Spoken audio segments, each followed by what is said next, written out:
Assalamualaikum warahmatullahi wabarakatuh. Waalaikumsalam warahmatullahi wabarakatuh. Alhamdulillah wassalatu wassalamu ala sayyidina Rasulillah sayyidina wa maulana Muhammad ibn Abdullah wa ala alihi wa sahbihi wa mawalah. La haula wa la quwwata illa billah, amma ba'du. Bapak-bapak, ibu-ibu, saudara-saudara kaum muslimin rahimakumullah. Sudah menjadi keyakinan dalam kehidupan kita bahwa segala yang ada permulaannya tentu akan ada penghabisannya. Setiap yang punya awal mesti akan punya akhir. Tidak ada keabadian dalam kehidupan dunia ini. Semuanya datang dan pergi silih berganti, berubah oleh pergeseran masa dan pertukaran waktu. Demikianlah kalau kita mau merenungi kehidupan dari alam di sekitar kita. Sejak dari kehidupan tumbuh-tumbuhan, binatang, sampai kepada kehidupan kita, makhluk bernama manusia. Lihatlah kita manusia misalnya. Dimulai sejak kita terlahir ke alam ini, keluar dari alam rahim ibu, menjadi bayi yang merah tidak berdaya, untuk kemudian berangsur meningkat menjadi anak-anak. Dari kehidupan anak-anak berubah lagi kita menjadi remaja dengan segala keceriaan dan kelincahannya, dan dari masa remaja naik lagi kita memasuki usia dewasa, untuk kemudian berangsur memasuki hari tua.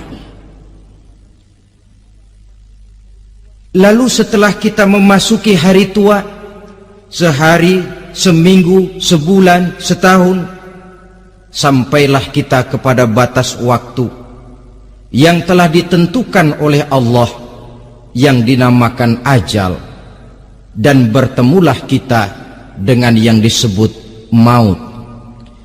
Ini merupakan kepastian dalam kehidupan. Kalau saja kita mau merenung perubahan-perubahan yang terjadi pada diri kita, seharusnya membuat kita insaf dan sadar. Di kala remaja kita begitu lincah, punya rambut yang hitam ikal berderai, punya lesung di pipit, punya senyum yang indah menawan setiap orang yang melihat, punya kulit yang kencang dan bersih. Manakala kita memasuki hari tua, perubahan frontal pun terjadi.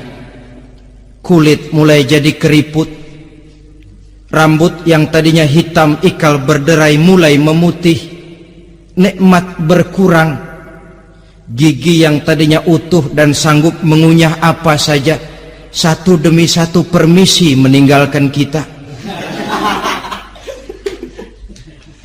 Sangat boleh jadi dikala remaja kita senyum semua orang terpikat, dikala hari tua dengan kulit yang keriput dan gigi yang tidak ada lagi, manakala kita senyum mungkin orang bakal lari dari sekitar kita. Kemana keindahan yang tadinya begitu menawan? Kemana senyum lesung pipit yang tadinya menarik perhatian orang? Pergi meninggalkan kita, berubah oleh pergeseran masa dan pertukaran waktu. Nah, bila maut datang menjemput kita, selesailah kehidupan sampai di situ? Ternyata belum. Kalau lahir merupakan perpindahan hidup dari alam rahim ke alam dunia, maka mati hakikatnya merupakan perpindahan hidup dari alam dunia ini ke alam kehidupan yang berikutnya, yang dinamakan dengan alam barzah. Andai kata hidup cuma sekali, secara moral kita sanggup berkata, alangkah tidak adilnya Tuhan. Kenapa? Dalam kehidupan ini kan aneka ragam terjadi. Ada orang yang zolim, ada orang yang dizolimi, ada orang yang membunuh, ada orang yang terbunuh, ada orang yang kaya, ada orang yang miskin, ada orang yang jujur, ada orang yang menghalalkan segala cara. Sehingga banyak ketidakadilan yang terlepas daripada pengadilan dunia. Lalu orang pun bilang, di dunia ini katanya banyak pengadilan tapi sulit keadilan. Di dunia ini mudah mencari pengadilan tapi sulit untuk mencari ketidakadilan. Andai kata hidup cuma sekali, tidak akan ada hidup sesudah hidup yang sekarang ini. Bagaimanakah nasib mereka yang lepas dari pengadilan dunia ini? Alangkah tidak adilnya Allah andai kata tidak ada kehidupan sesudah hidup yang sekarang. Tentulah akan terjadi di mana orang menghalalkan segala macam cara untuk mencapai tujuan.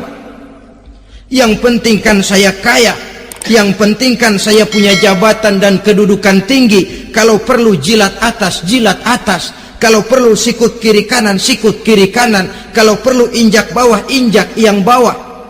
Ini prinsip daripada orang-orang komunis, dan pantas karena mereka tidak percaya kepada kiamat, pantas karena mereka tidak percaya akan adanya kehidupan sesudah hidup yang sekarang ini. Maka saya menghimbau kepada seluruhnya, kita sudah kadung menyepakati negara ini berdasarkan Pancasila. Kita sudah kadung konsensus bahwa PKI dengan seluruh ajarannya tidak punya hak hidup di bumi Pancasila yang kita cintai ini. Maka salah satu ajaran PKI tujuan menghalalkan cara. Kita orang Indonesia yang berbudi pekerti luhur, yang punya nilai budaya tinggi, janganlah sampai mencaci PKI, membubarkan PKI, mengutukkan PKI, tapi dalam kehidupan sehari-hari prakteknya prinsip komunis kita pakai. Apa itu? Tujuan menghalalkan cara. Asal sudah tujuan tercapai, cara apapun saja halal. Itu pandangan hidup orang yang tidak percaya kepada adanya hari akhirat. Sebagai muslim yang yakin akhirat ada, kiamat pasti akan datang. Hidup tidak cuma sekali. Maka kalau kita zalim, kalau kita berbuat aniaya, kalau kita melakukan korupsi, kalau kita merugikan orang lain, boleh jadi kita terlepas daripada pengadilan dunia.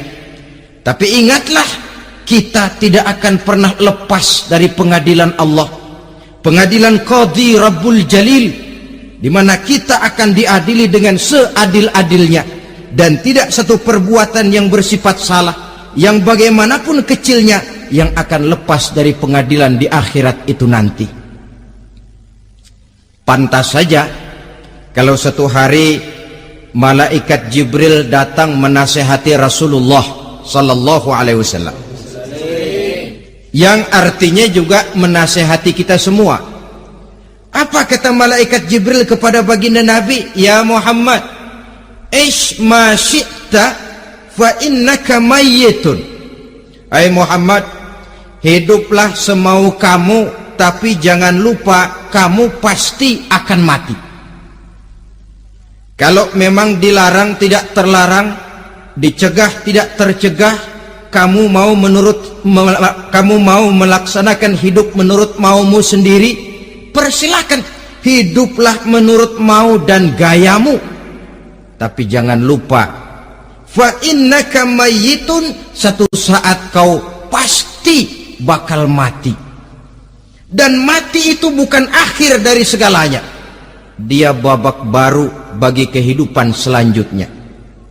Silahkan hidup menurut maumu, tapi jangan lupa kau pasti akan mati. Wa'mal ma syi'ta fa innaka majziyun bih. Kerjakan apa saja yang kamu mau. Kalau kau mau menghalalkan segala macam cara, persilahkan halalkan segala macam cara. Tapi jangan lupa kau akan mendapat balasan dari seluruh amal perbuatanmu. Wa ahbib ma syi'ta fa innaka mufariquhu, dan cintailah apa saja yang mau kau cintai. Kau cintai anak istrimu, silahkan. Kau cintai harta bendamu, tafadhal. Kau cintai tanah airmu, kau cintai pangkat dan jabatanmu, persilahkan. Tapi jangan lupa, fa innaka mufariquhu, kau pasti akan berpisah dan akan meninggalkan segala yang kau cintai itu. Apa artinya ini buat kita? Ternyata sesudah maut datang menjemput kita, ada kehidupan sesudah hidup yang sekarang ini.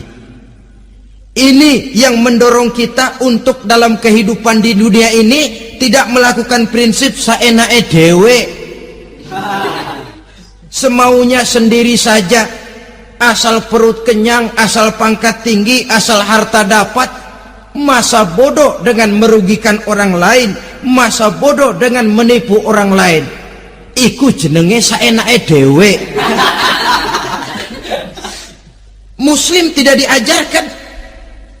Ingat manusia, setelah kau mati, setelah kiamat datang, kau akan dibangkitkan, kau akan dimintakan pertanggungan jawab tentang kehidupan yang sekarang ini. Saudara hadirin, oleh sebab itu kalau kita bicara soal kiamat, soal akhirat, ini memang masalah yang gaib, yang sepenuhnya tidak bisa dicernakkan dengan kemampuan penalaran intelektual. Dasar di dalam membicarakan ini tidak lain adalah iman kita kepada Allah Subhanahu wa ta'ala. Bukan cuma zaman sekarang, dari zamannya Nabi. Orang itu kalau sudah bicara kiamat, bicara akhirat, ada yang ragu-ragu, ada yang menolak sama sekali. Bukan dari zaman sekarang, dari zaman dulu. Pernah kok satu saat Rasulullah itu dakwah, menceritakan, saudara-saudara, akan terjadi kiamat di mana Allah akan membangkitkan manusia dari kuburnya untuk memintakan pertanggungan jawab. Ini dalam dakwahnya Nabi pidato macam itu. Apa reaksi orang? Yang beriman ya mantap, tapi yang tidak beriman, bajingan-bajingan Quraisy ini, mereka bertepuk tangan, mengejek, mencaci. Malahan ini yang luar biasa, ada dua orang kafir namanya Ubay bin Ka'ab dan Al-As bin Wa'il. Mendengar pidato macam ini, mereka buru-buru pulang ke rumah. Ngapain? Ngambil pacul. Lalu berangkat nyari kuburan tua. Dia gali itu kuburan, tulang-tulangnya diangkut, dibawa ke depan Nabi. Ya Muhammad, tulang-tulang yang udah hancur begini, siapa yang bisa ngidupin lagi? Yang macam-macam aja kamu Muhammad, nggak rasional, nggak masuk akal. Allah menjawab. Apa kata Allah? Wa daraba lana mathalan wa nasiya khalqah qala man yuhyil 'izama wa hiya ramim qul yuhyiha alladhi ansha'aha awwala marrah wa huwa bikulli khalqin alim. Mereka memberikan perumpamaan kepada kami, kata Allah. Mereka melupakan asal kejadiannya. Mereka bertanya, siapa yang sanggup menghidupkan tulang belulang yang sudah hancur kayak begini? Qul yuhyiha alladhi ansha'aha awwala marrah. Katakan kepada mereka Muhammad, yang akan menghidupkannya adalah Dia yang telah menciptakannya pertama kali dulu. Kalau Dia sanggup menciptakan, Dia tentu lebih sanggup lagi untuk mengembalikan reproduksi ciptaan itu sebagaimana semula. Yang paling kasihan yang ragu-ragu. Akhirat itu ada apa enggak sih? Kiamat itu ada apa enggak sih? Lantaran ragu-ragu, terombang-ambing dia antara harapan dan putus asa, antara kenyataan dan idealisme. Ada yang buta sama sekali, 100% terhadap keadaan-keadaan sesudah mati. Perhatian mereka hanya tercurah kepada kehidupan sebelum mati. Yang mereka perhatikan siang dan malam tidak lebih daripada urusan perut. Pergi pagi, pulang sore, peras keringat, banting tulang. Cuma soal makan, soal minum, soal pakaian, soal kendaraan, soal rumah tangga, soal anak, soal istri. Yang mereka pentingkan hanya soal-soal politik misalnya, ekonomi, pembangunan dan industri. Untuk soal-soal kayak begitu giat betul, habis seluruh waktu untuk memikirkan meningkatkan kebudayaan, politik, sosial, ekonomi. Kadang-kadang kurang tidur, kurang istirahat, berkeliaran ke sana kemari ke tempat yang jauh-jauh, sampai-sampai kadang-kadang terkena stres, penyakit darah tinggi, ginjal, lever, untuk memikirkan hal-hal yang semata-mata karena dunia saja. Lantas boleh jadi mereka mendapatkan kekayaan yang berlimpah ruah, mendapatkan kedudukan yang tinggi, nama yang semerbak, dikenal orang di barat dan di timur, di utara dan di selatan. Tetapi alangkah kecewanya mereka jikalau datang ajal menjemput nyawa, mati mereka meninggalkan harta yang banyak, nama yang masyhur. Mereka disebut dengan jasa-jasanya. Radio memberitakan, TV menyiarkan, koran-koran memuat. Bahkan nama mereka kadang-kadang dikenang 2-3 tahun setelah wafatnya. Tetapi dalam pada itu roh mereka merintih, mengeluh, menderita, karena dilemparkan oleh Allah ke tempat-tempat yang kotor. Penyesalan yang sudah tidak akan ada gunanya lagi. Saudara-saudara kaum muslimin rahimakumullah, oleh karena itu kehidupan akhirat bukanlah dongeng dan takhayul, bukan khurafat dan hayalan. Kehidupan akhirat, hari kiamat adalah kebenaran dan kepastian. Dalam surah Al-Hajj ayat ke-7, Allah Subhanahu wa taala menyatakan, wa anna as-sa'ata atiyatun la raiba fiha wa anna Allah yab'atsu man fil qubur, dan bahwasanya kiamat itu sesungguhnya adalah sesuatu yang pasti dan tidak ada keraguan-raguan lagi di dalamnya, dan bahwasanya Allah sungguh-sungguh akan membangkitkan manusia dari kuburnya masing-masing. Nah, kalau kita sudah yakin kiamat sesuatu yang pasti adanya, akhirat sesuatu yang pasti adanya, dari mana pembicaraan tentang kiamat ini kita mulai? Tentu dari diri kita. Marilah kita mencoba melihat proses perjalanan hidup ini sampai kita memasuki kiamat. Hadirin, tidak ada makhluk secantik manusia.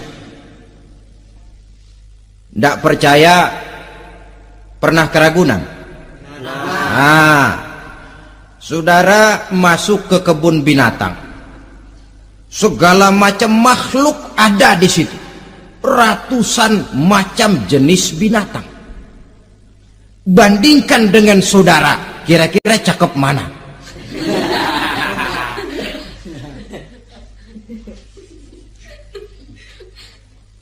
Dari seluruh makhluk yang diciptakan Allah itu, manusia fi ahsani taqwim, dalam bentuk yang paling sempurna, sejak susunan biologis sampai kemampuan berpikir. Biologis kita, ya Allah, diciptakan kita begini rupa, diberikan 2 kaki untuk berjalan, 2 tangan untuk bekerja, diberikan 2 mata, dua-duanya di depan. Pernah saudara mikir kalau mata kita yang satu di depan, yang satu di belakang? Rasanya nggak laku kacamata itu.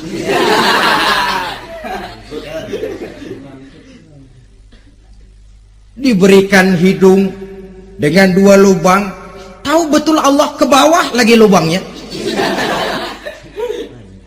Coba pikir kalau lubang hidung kita menghadap ke atas. Aduh, kalau musim hujan repot jagain hidung. Laqad khalaqnal insana fi ahsani taqwim. Sungguh telah kami ciptakan manusia dalam bentuk kejadian yang paling sempurna ketimbang makhluk-makhluk Allah lainnya.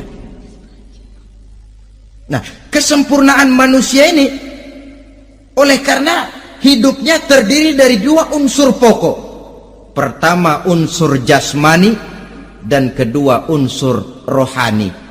Jasad dan roh. Jasad yang terlihat sekarang ini, potongan saudara yang ngejedok di depan saya ini jasad saudara.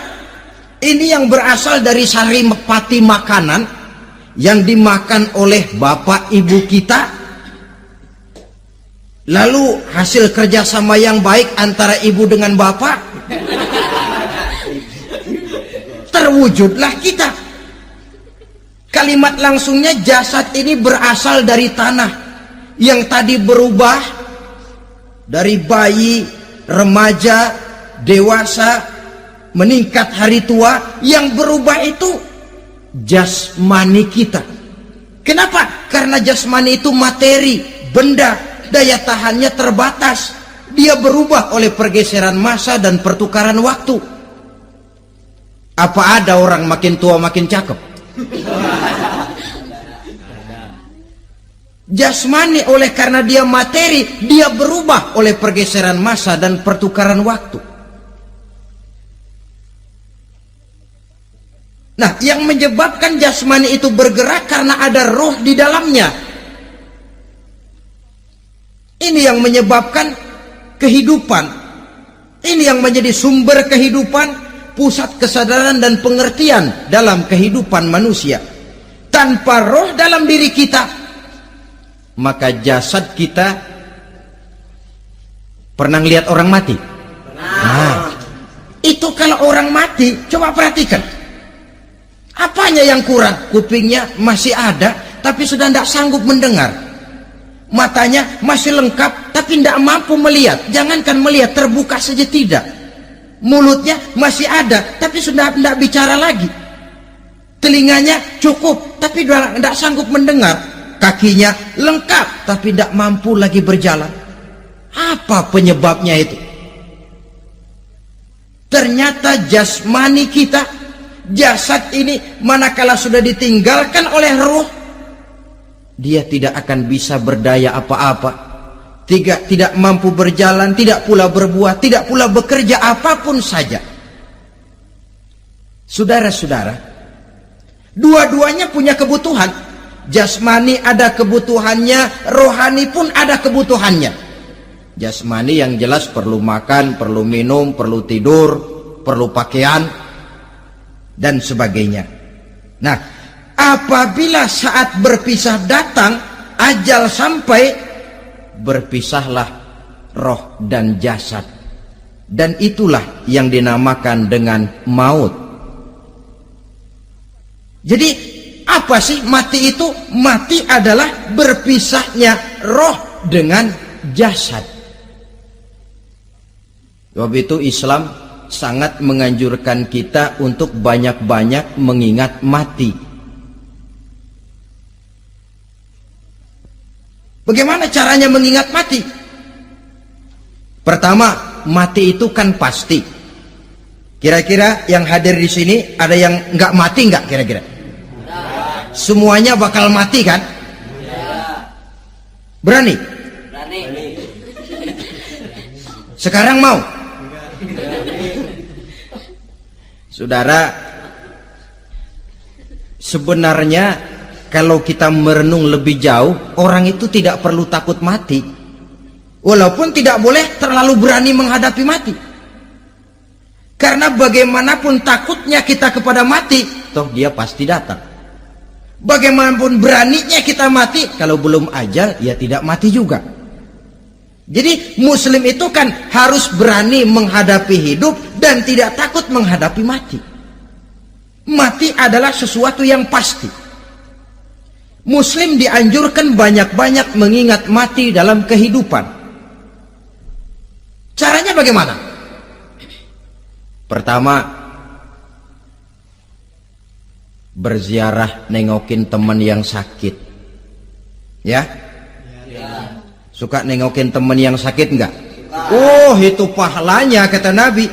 Menengok orang yang sedang sakit lebih afdol daripada sholat sunnah 1000 rakaat. Apa pernah saudara sembahyang sunnah sampai 1000 rakaat? Nengokin orang sakit pahalanya lebih afdol daripada itu. Kenapa menengoki orang sakit mengingatkan kita kepada mati? Iya ya, ini teman saya yang kemarin segar banget, bercanda sama saya, ketawa sama-sama, sekarang terbaring tidak berdaya, hilang kemampuannya, hilang keceriaannya, sakit. Iya kalau sembuh, kalau ajar. Iya sekarang giliran dia, kalau jatuh ke saya. Lalu menghibur teman dengan kata-kata yang enak, yang akan mendatangkan sugesti supaya dia cepat sembuh. Jangan nengokin orang sakit, jujur. Sakit apa lo? Perut. Emang teman gua kemarin sakit begini mati gak? Wah, itu orang bisa jadi shock. Lantaran etika kita tidak akan sampai ke sana. Menjenguk orang sakit akan mengingatkan kita kepada mati. Apalagi ziarah kubur. Ada yang orang tuanya sudah meninggal? Kalau ada, ya tidak bisa tiap hari, sekurang-kurangnya seminggu sekali. Jumat pagi misalnya, ziarah kita ke kubur. Sehingga kalau kita masuk kubur kan ada etikanya. Assalamualaikum ya ahlal kubur wa inna insyaallahu bikum lahikun. Hai penduduk kubur, keselamatan bagi kamu dan kami yang masih hidup sekarang ini insyaallah pasti bakal nyusul kamu. Iya, yang kemarin gagah benar sekarang terbaring tanpa daya. Ini unggukan kuburannya. Yang kemarin ada sekarang sudah tidak ada. Kemana dia? Kami satu saat pasti akan begini. Ingat mati. Lalu apalagi yang bisa membuat kita ingat kepada mati? Mengawal jenazah. Bukankah sangat dianjurkan oleh agama? Bahkan kalau bisa sejak mengurusnya, memandikannya, mengkafankannya, menyolatkannya untuk kemudian mengantarnya ke kubur. Hari ini saya antar dia ke kubur, besok boleh jadi saya yang diantar orang. Hari ini saya solatkan dia, besok boleh jadi saya yang disolatkan orang. Hari ini saya masukkan dia ke liang lahat, besok mungkin giliran saya dimasukkan orang ke liang lahat. Ingat mati, tumbuh kesadaran. Lalu daya positifnya dalam kehidupan apa? Nah, saudara-saudara hadirin, orang yang mengingat mati bukan lantas menjadi lemah dalam kehidupan, menjadi putus asa, sedikit semangat, terbentur kesulitan, mudah frustasi. Bukan itu tujuannya kita diperintah mengingat mati. Jelasnya Islam menganjurkan kita untuk mengingat mati guna maksud-maksud yang positif, supaya orang lalu sadar hidup ini cuma sebentar. Maka mumpung hidup, nah ini mumpung, tapi mumpung yang baik. Mumpung hidup, maka hidup yang singkat ini harus saya pergunakan dengan sebaik-baiknya, melakukan kebajikan yang sebanyak-banyaknya, menjauhkan rasa malas, menunggu keajaiban yang datang dari langit, berleha-leha, bermain-main, sementara maut kalau dia datang tidak pernah main-main. Pantas kalau seorang penyair bernama Syauqi memesankan tazawwad bittaqwa fa innaka la tadri idza hanna al-lailu hal ta'ishu ila al-fajri kam min sahihin mata min ghairi illatin wa kam min alilin 'asha hinan min ad-dahri. Persiapkan dirimu dengan takwa, sebab kamu tidak tahu apabila malam datang kamu masih bisa hidup apa enggak besok pagi. Apa ada jaminan saudara yang kumpul di depan saya malam ini besok masih bisa hidup? Tidak. Ada jaminan? Tidak. Tidak ada sama sekali. Kam min sahihin mata min ghairi illatin. Berapa banyak orang sehat mati nggak pakai sakit lagi. Sebabnya kadang-kadang ringan saja. Ada yang cuma jatuh di kamar mandi mati. Ada yang cuma ketiban pensil. Iya, kalau ketiban pensil 3 peti masa nggak mati. Ta'addadatil asbab wal mautu wahid. Sebabnya boleh jadi macam-macam, tapi mati satu juga, yaitu mati. Dia seperti kelapa yang terlalu tua jatuh ke bawah, yang kembang baru keluar pun jatuh ke bawah. Itulah mati. Dia datang menjemput yang bayi, dia datang mengambil yang anak-anak, dia datang juga kepada yang remaja, kepada yang dewasa, kepada yang tua sekalipun. Jangan yang remaja lalu berpikir, gua rasanya masih jauh banget mau mati. Ini sesuatu yang pasti yang kita tidak pernah diberitahu kapannya. Kalau dikasih tahu kapannya kan kita bisa, umpama malaikat maut datang ke rumah saya, saudara Zainuddin kau mati 80 tahun lagi. Wah, saya kan berhitung, masih lama, poya-poya aja dulu Tapi ini tidak pernah diberitahu kepada kita. Lantaran tidak diberitahu itulah kita perlu bersiap-siap dengan selalu mengingat-ingat mati yang mendorong kita untuk berbuat positif. Satu contoh peringatan mati yang mendatangkan positif pada peristiwa ketika turun perintah hijrah. Ketika di Mekah sudah terpepet turun perintah hijrah. Ini sahabat yang berangkat hijrah, jangan dikira semua bulat hati. Ada yang mikir, kalau saya hijrah berangkat dari Mekah ke Madinah, nanti di tengah jalan dicegat oleh kafir Quraisy lalu dibunuh, mati saya. Takut mati. Allah peringatkan, kullu nafsin za'iqatul maut. Kamu disuruh hijrah saja takut mati, padahal kamu tahu semua yang hidup bakalan mati. Diam saja di Mekah mati, hijrah ke Madinah pun akan mati. Mendengar ayat ini, Sayyidina Umar bin Khattab seperti dibakar semangatnya. Kalau sebagian sahabat hijrah sembunyi-sembunyi, beliau mau hijrah itu malah bajingan Quraisy dikumpulkan dekat Ka'bah. Pidato, ya ma'syarah Quraisy, dedengkot Quraisy, dengerin. Besok pagi yang namanya Umar bin Khattab mau hijrah dari Mekah ke Madinah. Siapa yang kepengen kepalanya berpisah dengan badannya, persilahkan cegat Umar di jalanan. Besok dengan tenang dia berangkat hijrah, gak ada yang berani nyegat. Tuh Quraisy juga barangkali mikir, gue ngapain nyegat penyakit. Begitu ingat mati, timbul semangat juang, timbul semangat berbuat. Ini ingat mati yang positif, bukan yang melemahkan semangat. Dah jangan kerja rajin-rajin dah, lu bakalan mati. Ini ingat mati yang salah pasang.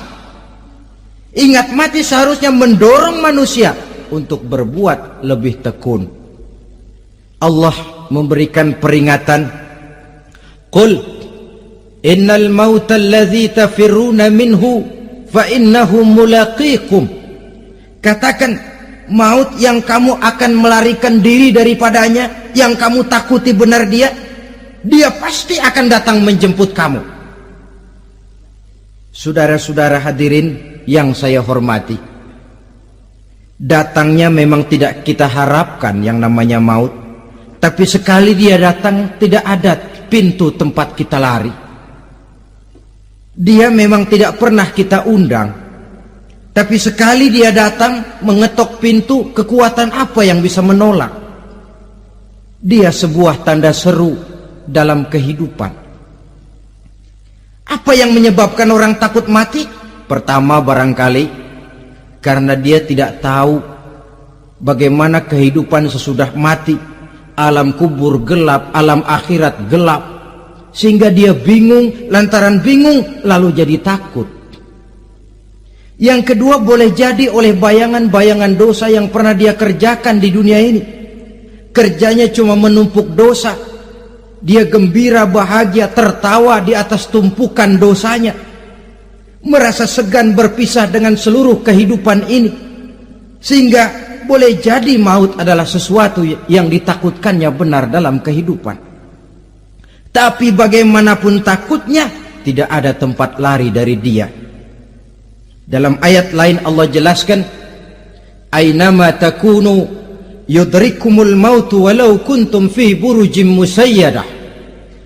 Di mana saja kamu berada, dalam benteng yang paling tangguh sekalipun, maut pasti akan datang menjemput kamu. Nah, bagaimana caranya maut datang menjemput kita? Bila datang dia, sang malaikat pencabut nyawa, malaikat Israel namanya, hendak mengambil ruh kita. Dalam suasana macam begitu, di akhir kehidupan dunia, dalam berhadapan dengan sakaratul maut, terbagilah manusia dalam dua bagian besar. Pertama, yang menghadapi sakaratul maut itu dengan husnul khatimah, baik di akhirnya, sehingga pada saat ruhnya berpisah dengan jasadnya, kelihatan dia seperti senyum, mukanya cerah. Bahkan sebelum itu boleh jadi dia sempat meninggalkan pesan-pesan yang baik. Ada yang sempat azan, ada yang sempat baca Quran. Pernah kan nemui orang yang mau mati seperti itu? Yang sempat azan, yang sempat baca Quran, yang sempat meninggalkan wasiat-wasiat yang baik. Sebab apa? Malaikat maut datang menjemput mereka juga dengan baik-baik. Dicabut ruhnya perlahan-lahan, tapi sungguh pun perlahan-lahan. Pedihnya, sakitnya tetap tiada tara. Rasulullah Sallallahu Alaihi Wasallam, dikala beliau hendak berhadapan dengan sakaratul maut, diceritakan mencelupkan tangannya ke dalam gelas berisi air, lalu mengusapkannya ke muka beliau seraya berdoa, "Ya Allah, mudahkan saya dalam menghadapi sekarat ini." Beliau juga yang mengatakan bahwa sakitnya sakaratul maut sama dengan 300 kali bacokan pedang. Sehingga kita diajarkan doa. Di antara doa selamat itu kan ada, Allahumma hawwin alaina fi sakaratil, ya Allah, mudahkan saya di dalam menghadapi sakaratul maut itu. Ketika ruh ini keluar dari jasad, mata masih mengikuti ruh itu. Sehingga kadang-kadang ada yang matanya terbelalak dan tidak sempat ditutup, terbuka terus, mengikuti ruh itu keluar dari jasadnya. Adapun golongan kedua, manusia yang ketika berhadapan dengan sakaratul maut mendapatkan su'ul khatimah, jelek di penghabisannya. Sekaratnya sudah setengah mati, lalu jelek juga di akhirnya, mati dalam keadaan yang tidak baik, tidak terpuji. Ada yang lagi megang kartu, mati. Ada yang lagi di tempat ngadu ayam, mati. Ada yang lagi di tempat pelacuran, mati. Ada yang lagi megang botol minuman keras, mati. Nih barangkali malaikat maut gemes banget nariknya, lu bajingan, lu tarik terus ya,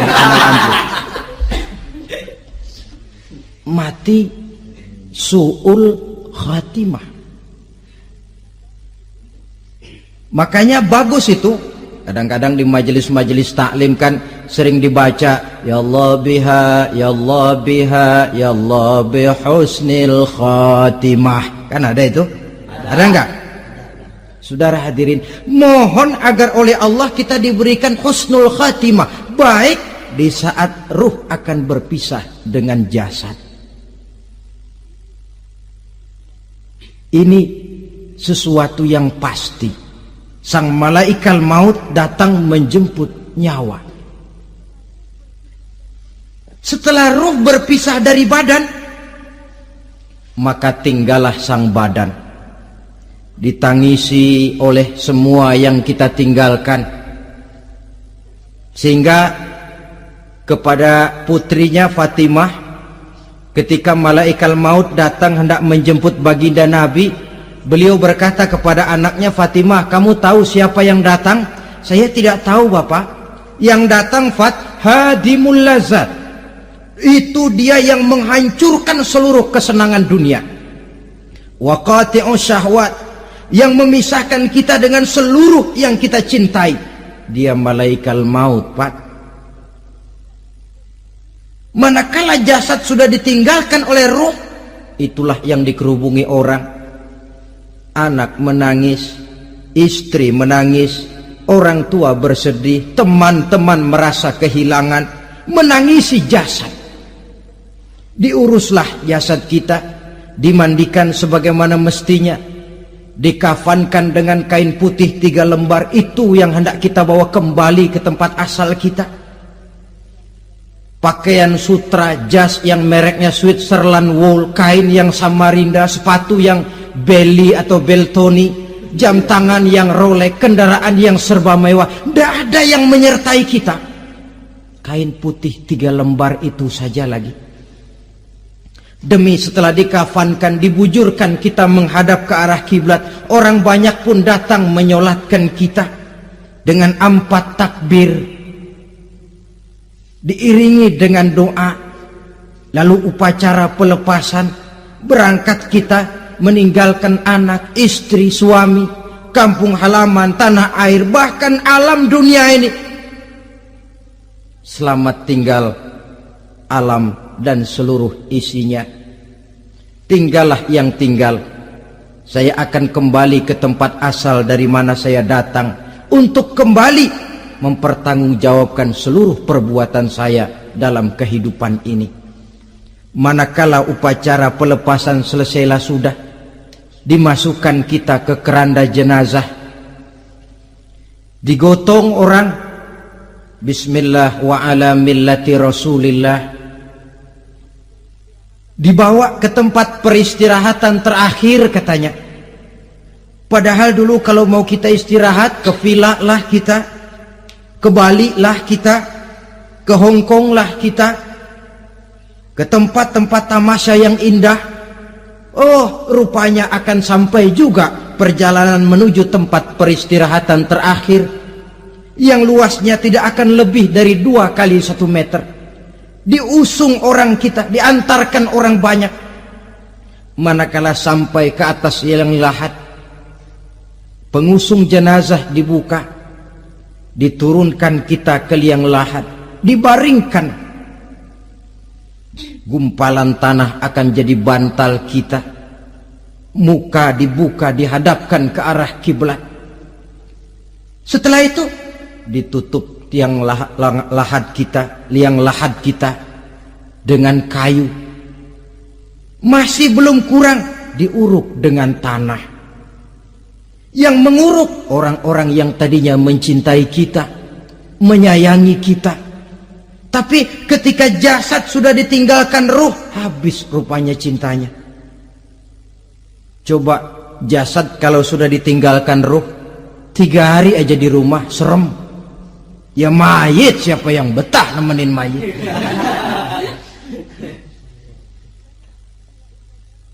Lalu bila upacara pemakaman selesai, maka berusahalah semuanya. Para pengantar akan kembali ke rumahnya masing-masing. Maka masuk kita ke alam kehidupan, yaitu yang disebut alam barzah atau alam kubur.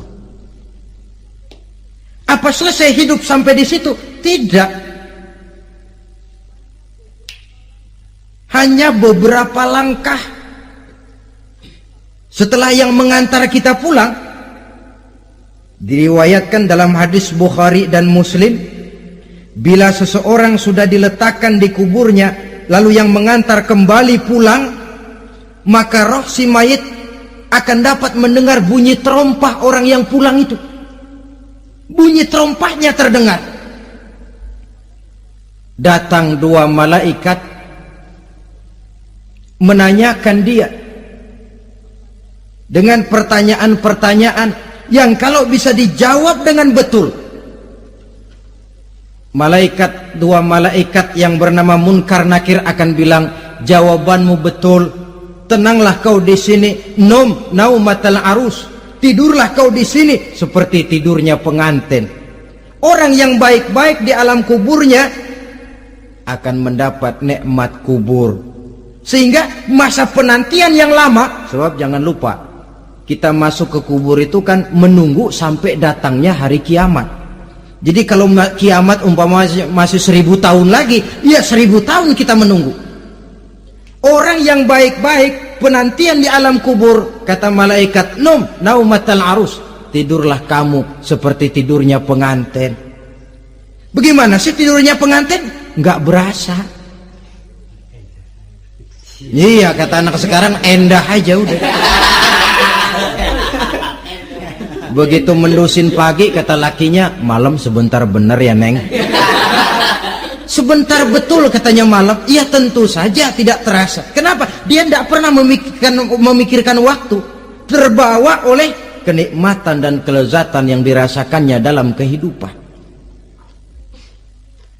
Tapi orang kafir, orang yang dosanya bertumpuk, tidak sanggup menjawab pertanyaan dua orang malaikat, maka dia akan mendapat azab di alam kuburnya terus menerus siang dan malam sampai datangnya hari kiamat.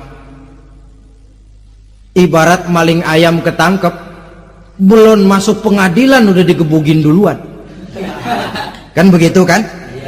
Ada maling ayam nggak di sini? Itu yang nyaut tadi pengalaman itu. Di sidang belum divonis, belum digebugin babak belur. Saudara hadirin, maka alam kubur bisa merupakan raudhatun min riyadil jannah, taman di antara taman-taman surga, pun juga bisa merupakan hufratun min hufarin niran, menjadi liang daripada neraka. Ada lagi riwayat yang dari Imam Muslim yang diperoleh dari Zaid bin Sabit. Zaid bin Sabit cerita, satu hari kami bersama Rasulullah SAW berada dalam kebun kepunyaan Bani Najjar. Rasulullah sedang duduk di atas keledai. Tiba-tiba entah bagaimana itu keledai terkejut, kaget, berontak, hampir Rasulullah jatuh. Rasulullah kemudian bertanya, rupanya di kebun itu ada kuburan tua, 5 atau 4 kuburan. Rasulullah lalu bertanya, saudara-saudara ada yang tahu nggak ini kuburan siapa? Nggak ada ya Rasulullah. Memang kenapa? Ini penghuni kuburnya lagi disiksa oleh Allah. Andai kata boleh saya mohon kepada Allah supaya kamu dengar seperti yang saya dengar, andai kata saja kamu kuat mendengarnya, saya pasti akan berdoa. Tapi sayang, saya yakin kamu pasti tidak akan kuat mendengar mereka mendapat azab di kuburnya. Hadis sahih riwayat Imam Muslim dari Zaid bin Sabit. Kehidupan di alam barzah. Pak, iya kalau yang matinya dikuburin. Lah kalau yang matinya diceburin ke laut, dibakar, di medan perang hilang, gak ketahuan kemana jenazahnya. Saudara, hilang kek, dikubur kek, di dalam lautan direndam kek, itu kan cuma logika kita. Menurut Allah tidak ada perbedaan orang mati dikubur di dasar lautan atau dibakar sampai jadi abu atau gugur di medan perang tidak ketemu jenazahnya. Entah mereka tetap masuk ke alam barzah namanya. Jasad boleh hancur, tapi roh sebagai sumber kehidupan, pusat kesadaran dan pengertian, dia tetap ada, mengalami kebahagiaan dan kegembiraan atau mengalami kepedihan dan penderitaan, bergantung kepada amalan yang kita lakukan dalam kehidupan di dunia ini. Maka dalam Yasin tadi kan jelas, qul yuhyiha alladzi ansha'aha awwala marrah, yang menghidupkan mereka yang dikubur di dasar lautan, mereka yang dibakar sampai jadi abu, yang akan menghidupkan ialah Allah yang menciptakan mereka dulu pertama kalinya. Jadi kalau sudah ada aslinya, ya tentu tidak perlu contoh lagi, akan sangat mudah membuatnya. Orang tua kita, keluarga kita yang sudah berpulang, mereka di alam barzah sekarang ini bisa mendapat nikmat kubur, bisa mendapat azab kubur, bergantung amalan mereka dalam kehidupan di dunia ini. Dalam Musnad Imam Ahmad dan Sahih Abi Hatim malah ada tambahan riwayat, orang yang banyak kebajikannya di dunia, amalannya akan datang menemani dia.